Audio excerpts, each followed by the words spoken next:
Hi guys, welcome back to the another video. இன்னைக்கு இந்த வீடியோல நம்ம 2023ல ஒரு ஹாரர் ஒரு ஸ்பானிஷ் மூவியா ரிலீஸ் ஆன When Evil Lurks அப்படிங்கிற ஒரு மூவி பத்தி தான் நம்ம இந்த வீடியோல பார்க்க போறோம். இந்த படத்தோட ரன்னிங் டியூரேஷன் அப்படின்னா 1 hour 39 minutes.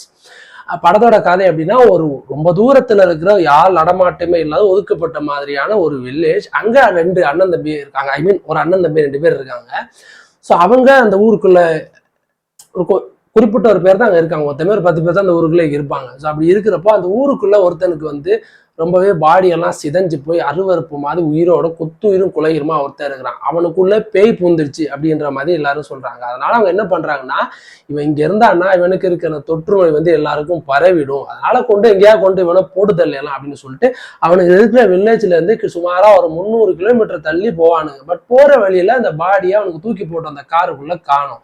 எங்கடா போச்சு அப்படின்னு, சரி ஏதோ போய் தொலைஞ்சி சனிய வா அப்படின்னு சொல்லிட்டு வீட்டுக்கு வந்துருவான். இதுக்கப்புறம் அந்த ஊருக்குள்ள பல பேர் மாயமான முறையில பேய் பிடிச்ச மாதிரி இறந்து போயிடுவாங்க. அதாவது ஒரு குடும்பத்துல ஒருத்தவங்க இருந்தாங்க அப்படின்னா அந்த குடும்பத்துல இருக்க எல்லாரையுமே அந்த ஒரு உருவம் அந்த குடும்பத்துல ஒருத்தவங்க வந்து சாப்பிட்டுருவாங்க அப்படின்ற மாதிரி ஒரு மாதிரி பேய் இருக்கு அப்படின்ற மாதிரி சொல்றாங்க. இதே மாதிரி ஹீரோவோட எக்ஸ் ஒய்ஃப் அவரோட குழந்தைகளுக்கும் நடக்க ஆரம்பிக்குது. உண்மையிலேயே அங்க பேய் இருக்கா இல்லையா, அங்க என்னதான் நடக்குது அப்படின்றத வந்து ஒரு மாதிரி ஸ்லாத்தர் ஒரு ஹாரரபிளா சொல்லியிருக்க படம் தான் இந்த When Evil Lurks அப்படிங்கிற இந்த ஸ்பானிஷ் மூவி. வழக்கமாக ஸ்பானிஷ் மூவி கொரியன்ஸ் மூவி எல்லாமே ஸ்லோவாக தான் ஸ்க்ரீன் பிளேல வரும். பட் இந்த படம் அப்படி தான் இருந்துச்சு.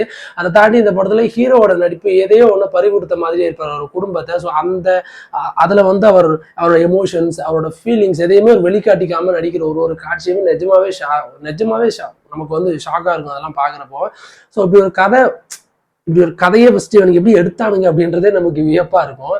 இந்த படத்துல பேய் படம், ஆனா ஒரு சீன்ல கூட நமக்கு பேய் அப்படிங்கிற ஒரு விஷயத்த நமக்கு காமிக்கவே மாட்டாங்க ஸ்கிரீன்ல. பட் ஆனா நமக்கு வந்து ஒரு சீட் எச்சில் உட்கார வைக்கிறான த்ரில்லர் ஜேர்னர் ஆகட்டும், கூஸ் பம்ப்ஸ் காட்சிகள்னு படம் ஃபுல்லாவே வந்து நிரம்பி கிடக்கும். ஆனா ஒரு இடத்துல கூட பேய் அப்படிங்கிற விஷயம் வந்து அங்க இருக்காது. இதுதான் இந்த படத்தோட மிகப்பெரிய பிளஸா நான் பாக்குறேன்.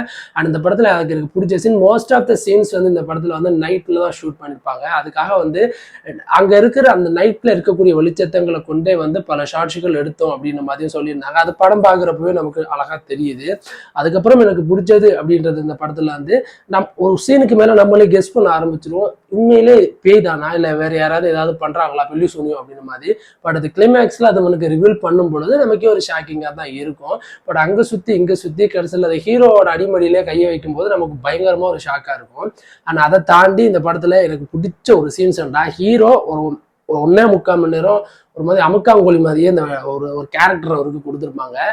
அந்த ஒரு விஷயம் நடக்கும், அந்த விஷயம் ஹீரோவோட ஃபேமிலிக்குள்ள அவனோட பையனாலேயே நடக்கும் பொழுது ஹீரோவால அதை தாங்க முடியாம போயிடும். அந்த அந்த அந்த ஃபீலிங்ஸை வந்து அவர் வந்து முட்டி போட்டு ஒரு கதறுவாரு. அதோட அந்த படத்தை வந்து அப்படியே முடிச்சிருவானுங்க. ஸோ அவர் அடக்கி வச்ச ஃபீலிங்ஸ் எல்லாத்தையுமே அந்த ஒரு அழுகை மூலமா வந்து பயங்கரமா வந்து பெர்ஃபார்மன்ஸ் சொல்லுவான்னு நமக்கு காமிச்சிருப்பாரு. அந்த காட்சி எனக்கு ரொம்ப ரொம்ப பிடிச்சிருந்துச்சு. அந்த கேரக்டருக்கு ஏற்ற மாதிரியே ரொம்ப அழகா இருப்பாரு. அந்த மாதிரி தாடி வச்சு கழிச்சு விட்டம் முடியும் ஏதோ பரதேசி போய மாதிரி. அண்ட் சூப்பரான அந்த கெட்டப்ஸோட வந்து சூப்பராகவே அந்த கேரக்டருக்கு வந்து அப்படியே வந்து உயிரா நடிச்சு கொடுத்திருந்தாரு அந்த ஹீரோ அப்படின்னு சொல்ல முடியும். ஒரு சின்ன இடத்துல கூட ஒரு அடல்ட் கண்டென்ட் இல்லாத ஒரு கம்ப்ளீட்டான ஒரு ஸ்லாஷர் ஹாரர் மூவி அப்படின்னா இந்த படம் தான் நான் உங்களுக்கு ரெஃபர் பண்ணுவேன். இந்த படம் வந்து எந்த ஓடிடியில் இருக்குன்னு டெஃபினட்டாக எனக்கு தெரியாது. நீங்கள் கூகுளில் போய் நீங்கள் சர்ச் பண்ணீங்க அப்படின்னாலே இந்த படம் வந்து உங்களுக்கு கிடைச்சிடும். நீங்கள் டவுன்லோட் பண்ணி அங்கே பார்த்துக்கலாம். ஸோ நீங்கள் டவுன்லோட் பண்ணுற எம்பிக்கும் சரி, நீங்கள் ஸ்பெண்ட் பண்ணுற 140 மினிட்ஸுக்கும் சரி, ஒரு ஒர்த்தான ஒரு ஹாரர் மூவி அப்படின்னா டெஃபினட்டா இந்த படம். ஸோ நீங்க மஸ்ட் இந்த படம் நீங்க பார்க்கலாம் அப்படின்றது என்னோட கருத்து. அண்ட் அடுத்த நல்ல ஒரு மூவி ரிவ்யூஸோடு வந்து நான் மறுபடியும் உங்களை சந்திக்கிறேன். அது வரைக்கும் தேங்க்யூ கைஸ்.